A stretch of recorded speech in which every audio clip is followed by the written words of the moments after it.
Hello YouTube lovers, कशा आहात?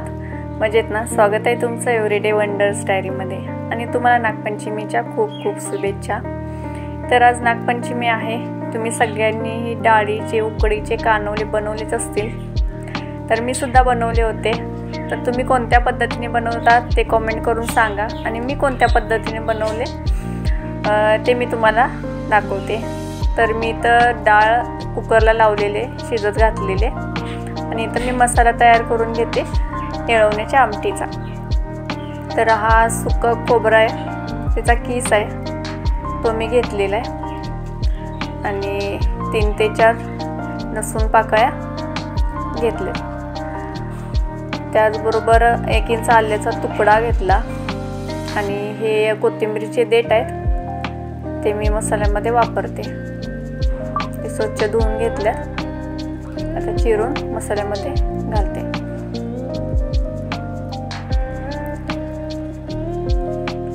तर इथं 1 चमचा जिरे घालून घेतला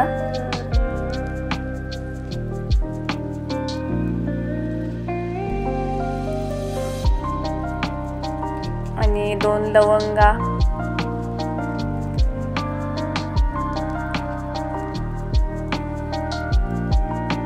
दालचिनीचा 1 तुकडा घातला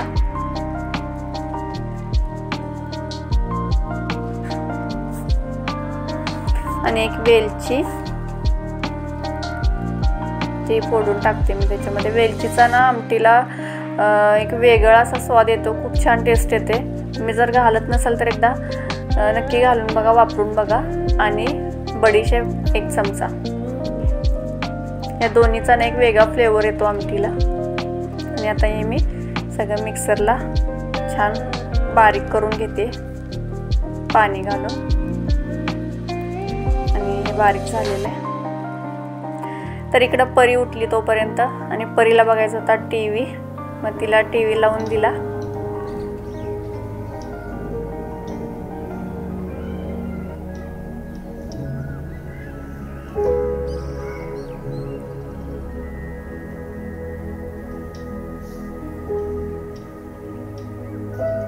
आणि तर परी म्हणाले मला थंडी वाजते आणि मला टॉवेलच पाहिजे म्हणून.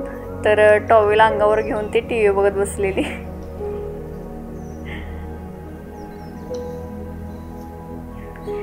तर मी तर डाळीसाठी जो गूळ आहे तो मी इथं बारीक चिरून घेते. आणि आपला कुकर झालेला आहे थंड डाळीचा.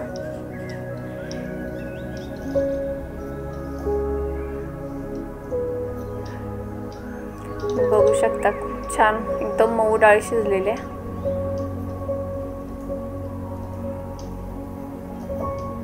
आणि आता मी याचे येळवणी काढून घेणार आहे कटाच्या आमटीसाठी. तर कटाची आमटी आणि भात हे म्हणजे भन्नाट कॉम्बिनेशन. कोणाकोणाला आवडतं ते नक्की सांगा. म्हणजे सगळ्यांनाच आवडत असेल, इतकं छान लागतं ते. आणि कटाच्या आमटीचं वैशिष्ट्य हे की ती दुसऱ्या दिवशी शेळी झाल्यानंतर 1 नंबर लागते. म्हणजे आधी तर चांगली लागतेच, पण शेळी झाल्यानंतर दुसऱ्या दिवशी त्याची चव दुप्पट होते. तर मी सगळी डाळ चाळणीमध्ये पुरणाचं जे चाळण आहे त्याच्यामध्ये घालून सगळं पाणी त्याच्यातलं नितळून घेतलं आणि आपला कटाच्या आमटीसाठी येळवणी निघाले. आणि आता मी डाळ त्याच्यामध्ये गूळ घालून शिजवून घेते. तर मी तूप घातलेलं आहे. तूप घातल्यानं काय होतं ना, पुरण जे डाळ करतो आपण ते चिकट होत नाही आणि तुपाचा पण एक वेगळा स्वाद लागतो त्याच्यामध्ये. आणि हा गूळ मी घालून मिक्स करून त्याला जोपर्यंत ते पुरण तयार होत नाही, व्यवस्थित घट्ट येत नाही, तोपर्यंत मी त्याला शिजत ठेवते. तर इकडे एका बाजूला आपलं पुरण शिजतंय, तोपर्यंत आपण इकडं कटाची आमटी करून घेऊया. तर मी तेल घालून घेतलं, 3 ते 4 चमचे घातले साधारण. आणि तेल थोडंसं गरम झालं की मग त्याच्यामध्ये हिंग घालून घेतली 1 चिमूट. आणि मग आपण केलेलं वाटण ते घालून घेतलं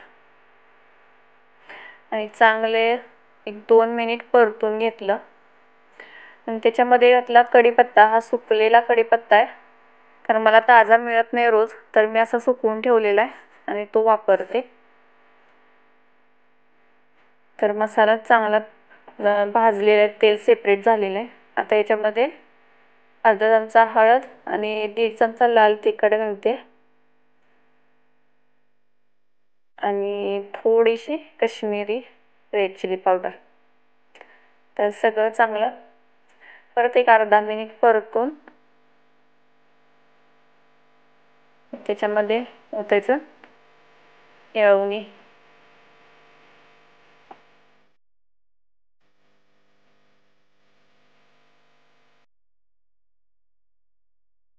मसाला चांगला भाजला गेला आणि त्याच्यामध्ये येळवणीचं पाणी ओतलं ना की एक असा घमघमाट घरभर आमटीचा सुटतो ना. आणि थोडीशी मी तर साखर घातलेली, साखर किंवा गूळ थोडासा थोडासा ना एकदम घालते मी नेहमी. तर त्याच्यामुळे त्याचा थोडासा एक ना गोडसर पण आमटीला येतं, छान लागते आमटी. आणि तर पुरण पण आपलं झालेलं आहे. त्याच्यामध्ये वेलची पावडर घातलेली आहे आणि जायफळ थोडंसं घातलेलं आहे, कारण कोणताही गोडाचा आणि स्पेशली गुळाचा पदार्थ असेल तर त्याच्यामध्ये जायफळ घातल्याने त्या पदार्थाची चव अजून वाढते. आणि पुरण थंड होते तोपर्यंत कानवल्यासाठी कणिक मळून घेते. जशी या मोदकाला घट्ट कणिक मळतो तशीच मी घट्ट कणिक मळून घेतली. थोडंसं मीठ घालून कणिक मळली.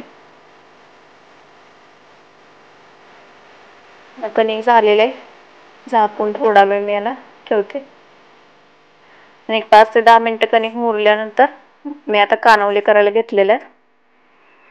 आणि मोदक पात्र घेतले, त्याला तेल लावून घेतले आणि इकडं गॅसवरती पाणी सुद्धा मी गरम व्हायला ठेवलेलं आहे आणि कानवले होईपर्यंत पाणी सुद्धा चांगलं गरम होईल.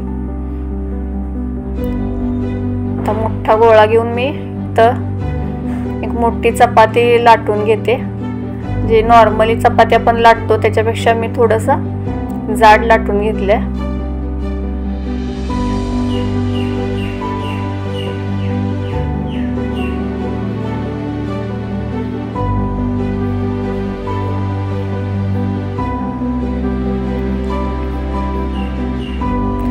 आणि आता एक प्लेट आहे माझ्याकडे काटाची, त्यांना मी गोल करून घेते.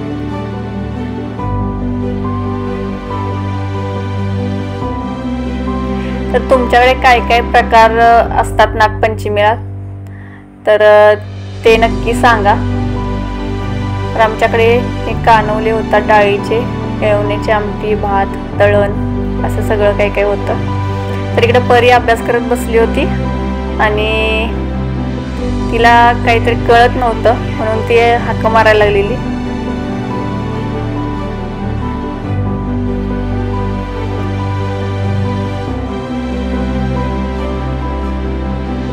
तर अधूनमधून जेवण करता करता हे असं सगळं चाललेलं असतं. तर तिचं म्हणणं असं होतं की मला टीचरनी काहीतरी चुकीचं शिकवलंय आणि तुम्हाला सांग बरोबर करून. मी टीचरना उद्या जाऊन सांगेन की तुम्ही मला चुकीचं शिकवू नका असं तिचं म्हणणं होतं. तर तिला सांगितलं की टीचर चुकीचं शिकवत नाहीत, ते बरोबर आहे. तर ठीक आहे म्हटले.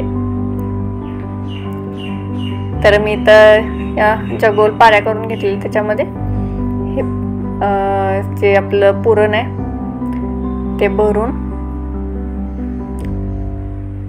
सगळे कानवले करून घेते.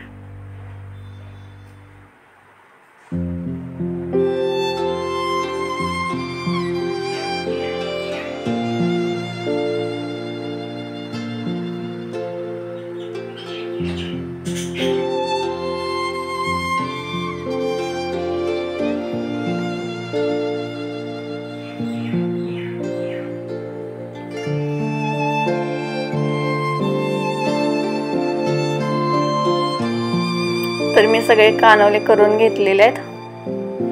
आता मी हे वाफवायला ठेवते. पाणी पण चांगलं उकळलंय. आता झाकून एक 4 ते 5 मिनिट वाफवल्यावर आपले कानवले मस्त तयार आहेत.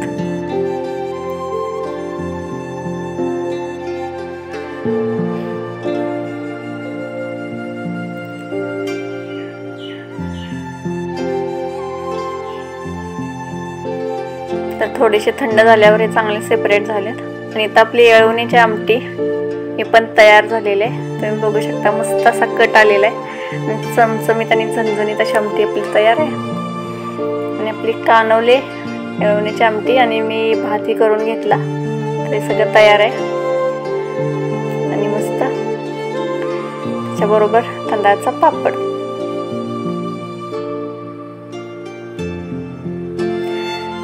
तर तुम्हाला दाखवते कानवला फोडून. तर तुम्हाला आजचा हा ब्लॉग कसा वाटला कमेंट करून नक्की सांगा. लाईक शेअर सबस्क्राईब करा. थँक्यू.